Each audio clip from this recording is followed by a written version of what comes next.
AP రెండవసారి అధికారంలోకి రావడం ఖాయమన్నారు మంత్రి రోజా. జగన్మోహన్ రెడ్డి మళ్లీ ముఖ్యమంత్రిగా ప్రమాణ స్వీకారం చేస్తారని అన్నారు. మహిళలు, వృద్ధులు వైసీపీకి అండగా నిలిచారని అన్నారు. వైసీపీ అమలు చేస్తున్న సంక్షేమ పథకాలే పార్టీని గెలిపిస్తాయని మంత్రి రోజా ధీమా వ్యక్తం చేశారు. ఎన్నికల ఫలితాలు వస్తుండటంతో మంత్రి రోజా తిరుమల శ్రీవారిని దర్శించుకున్నారు.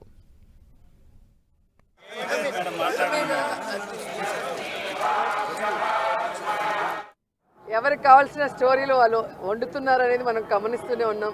నిన్ననే ఎగ్జిట్ పోల్స్ కూడా రావడం జరిగింది. ఎవరు ఏం ఎగ్జిట్ పోల్స్ ఇచ్చినా, ఎక్కడ ఏం డిస్కస్ చేసినా ఫైనల్గా జరిగేది second time Jagananna CM.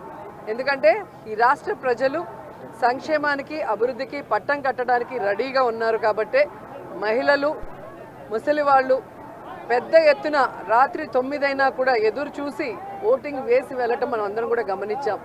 So మనకి స్వాతంత్రం వచ్చిన తర్వాత ఇంత పెద్ద ఎత్తున సంక్షేమాన్ని, అభివృద్ధిని ప్రజల కోసం అందించిన ఏకైక ముఖ్యమంత్రి జగన్మోహన్ రెడ్డి గారు.